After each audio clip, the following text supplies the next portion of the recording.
अऊज़ु बिल्लाहि मिनश शैतानिर रजीम बिस्मिल्लाहिर रहमानिर रहीम। टाठो बच्चों अस्सलामु अलैकुम वरहमतुल्लाहि वबरकातुहू। आज तारीख 10 जून 2021 ईस्वी। जमात पंचम मजमून कशुर मौजू छ माहौल।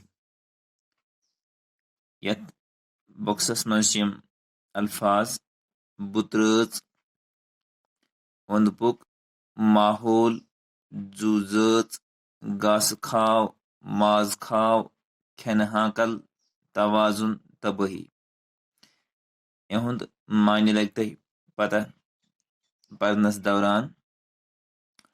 सानियत बुतरज पे बेशुमार जू जच रोजान यमन सारने जू जचन हुंद जिंद रोजुन छु तेली मुमकिन येले बुतरज पे साफ हवा साफ आब तो साफ ओंद पुक आसि।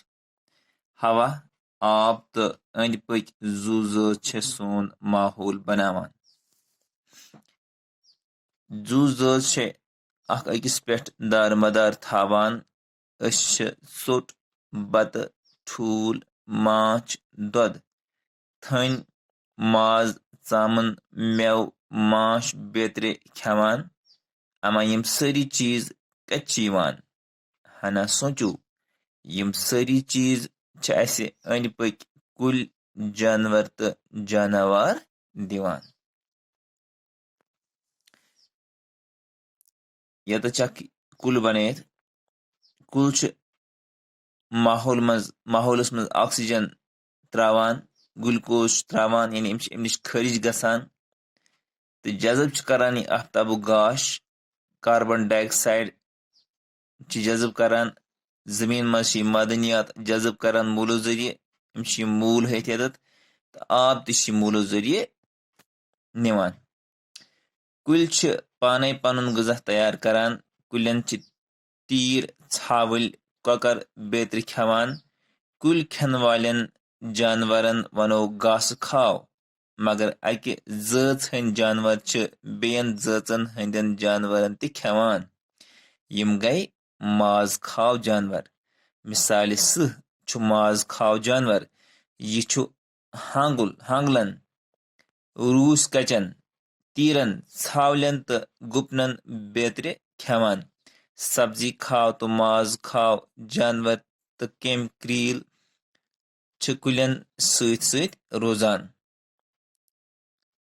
सारवेयो खत ज्यादा कुल तो हैवान छ जंगलन तो समंदरन मज रोजान।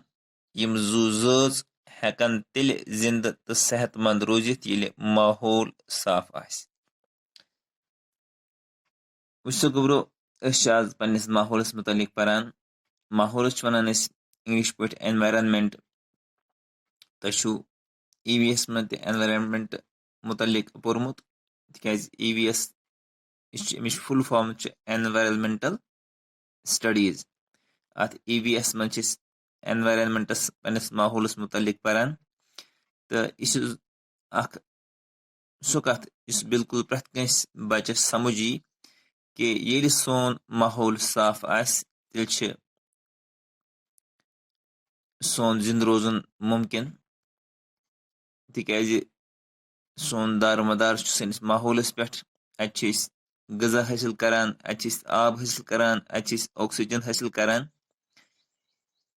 वारिया कह चीज हासिल करान तो यम त चीज साने जिंद रोजन खतर जरूरी छ तम गसन साफ आसन तम गसन शुद्ध आसन तम गसन बीमारियों निश दूर आसन तेल हेकि सान जिंदगी त बीमारियों निश दूर रोजित। लिहाजा पूर गौर सान थो तुम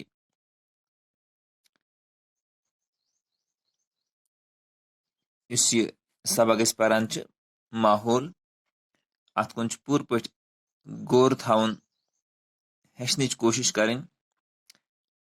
सान यथ बुतरज पे बेशुमार जू जच रोजान दपान यथ सान बुतरज गो जमीन यथ जमीनस पे बेशुमार जू जच रोजान बेशुमार लिविंग थिंग्स रोजान। लिविंग थिंग्स यथ बुतरज पे यथ जमीनस पे रोजान बेशुमार गो वारिया किस्म शुमार रुस्तुई यमन सारनी जू जन हुंद जिंद रोजन तिले मुमकिन येलि बुतरज पे साफ हवा, साफ आब तो साफ ओंद पोक आस। दपान यम तिम जू यम ते लिविंग थिंग्स जिंद रोजन तिले मुमकिन येलि यमन बुतरज पे या जमीनस पे साफ हवा मेल, साफ आब मेल, साफ ओंद पोक आस। यानी यह करो कंसिडर यह बुतरज, यथ बुतरज पे इंसान बसान, अत पे ककर बसान, अत पे वनो अत पे जानवर बसान, अत पे जानवर बसान, अत पे केम कृल बसान। मगर इस अन पोक माहौल साफ आसन तो जरूरी ग साफ आसन। तो अथी जमीनस पे हवा हासिल करान, अथी आब हासिल करान।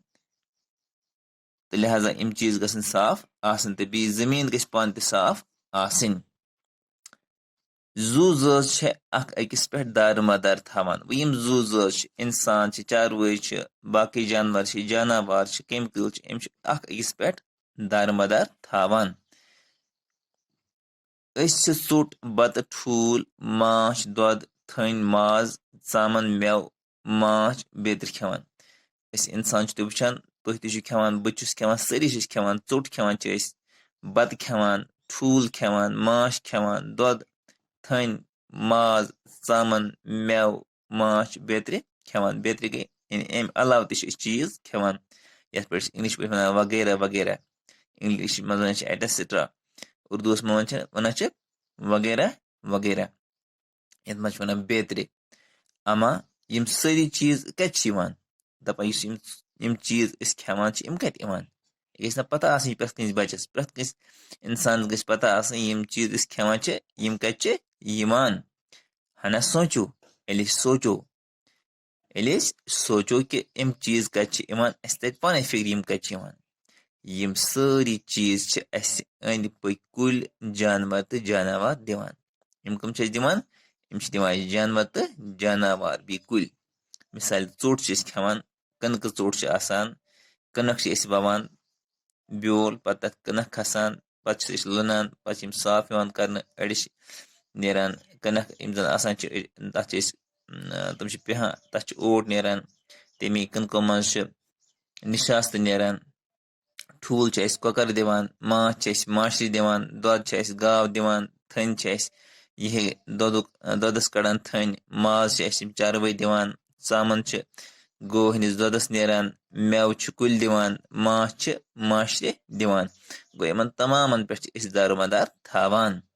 अमा यम सारी चीज कत यानी यम सारी चीज खेवान यम कत यम सारी कत यम अन पे कुल जानवर तो जानवर दिवान। गो ये सोचो तुम लगे पाने पता यम चीज कत आना।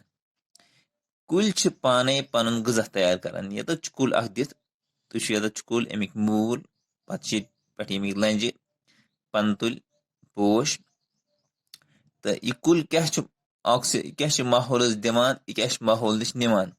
माहौल दिवान यह ऑक्सीजन चवान, ग्लूकोज दिवान, निवान क्या जमीन मज मादनियात निवान मूलो जरिए, यम गई मूल ये आब निवान मूलो जरिए। कार्बन डाइऑक्साइड जजब करान पानस अंदर, आफ्ताब गाश पानस अंदर जजब करान। तिकाज पोर्मुत आसो फोटोसिंथेसिस या बोजमुत यह प्रोसेस यम जरिए कुल पन गजा पाने तैयार करान, तथ मज सनलाइट अहम रोल अदा करान। कुल पाने पन गजा तैयार करान, हेकान पाने पन गजा तैयार कर कह, मगर कुल पाने पन गजा तैयार करान। पेवान गोड़ प्रारुन, गोड़ खस मेव, पत खेमो गोड़ खसन वच, पत खेमो मगर कुल पाने पन गजा तैयार करान। कुल तीर छावल ककर बेतर खेवान। यम कुलन तीर छावल ककर बेतर खेवान। यम कुल इन कुस खेवान, तीर खेवान, छावल खेवान, ककर खेवान, बाकी जानवर खेवान। कुल खेन वालन जानवरन वनो घास खाओ। यम कुल खेवान तिम गई घास खाओ, घास खेन वल जानवर। मगर अकि जत हंद जानवर बेन जचन हंद जानवर खेवान। मगर अम अलावा अकि ज़ात हंद जानवर बाकिन जानवर तह खेवान यानी इत पे माज तह खेवान सब्जी तह खेवान सब्जी मतलब गो कुल खेवान मगर माज खेवान खेवान कॉकर खेवान माज खेवान कट माज बड़ माज इथे पे बाकी शिकार माज आस कुन सात सह खेवान यम गई माज खाव जानवर यम माज खेन तम गई माज खाव मिसाल सह माज खाव जानवर सह यह घास खेवान कि सिर्फ माज योत खेवान यह हांगुल रूस कचन तीरन छावलन तो गुपनन बेतन खेवान बेतर खेवान यानी कुस सह हांगुल खेवान यम ती जंगली जानवर तमन अक्सर जंगली जानवर खेवान रूस कचन खेवान तीरन खेवान छावलन गुपनन बेतरन खेवान सब्जी खाव तो माज खाव जानवर तो केम क्रील कुलन सत रोजान यम सब्जी खाव जानवर तो माज खाव जानवर यम कुलन बे केम क्रील यम कुलन सत रोजान सारे खुद ज्यादा कुल तो हैवान जंगलन तो समंदरन में रोजान यह गस याद थवन सारे खुद ज्यादा कुल तो हैवान कत जंगलन मज बे समंदरन मज अगर तुम ऐसो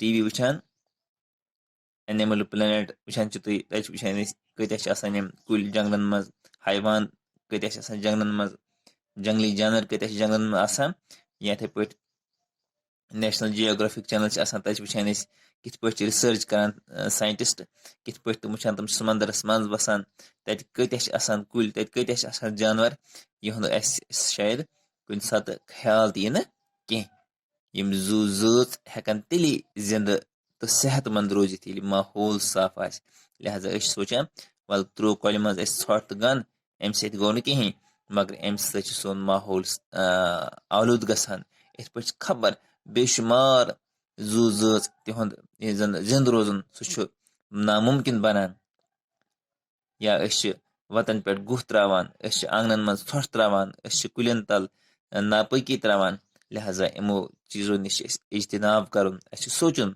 यह कुल सान खत जरूरी यह कल सान खत जरूरी यह दरिया समंदर यम आसन साफ कुल आसन साफ माहौल आ साफ कल आसन साफ वत आसन साफ गर्ज कि सोन माहौल आ साफ यूत सोन माहौल साफ आ सन जिंदगी साफ दादियों नश बेमारियों नश अगर माहौल गो गंद सन जिंदगी हेक महफूज रोजित कह या बाकी जू ज़ात जिंदगी हेक महफूज रोजित कह लिहाजा अस पे फर्ज ऐत सपदान असो पन माहौल साफ थवान टाटो बचो बे खुदा सवाल अस्सलामु अलैकुम वरहमतुल्लाहि वबरकातुहू।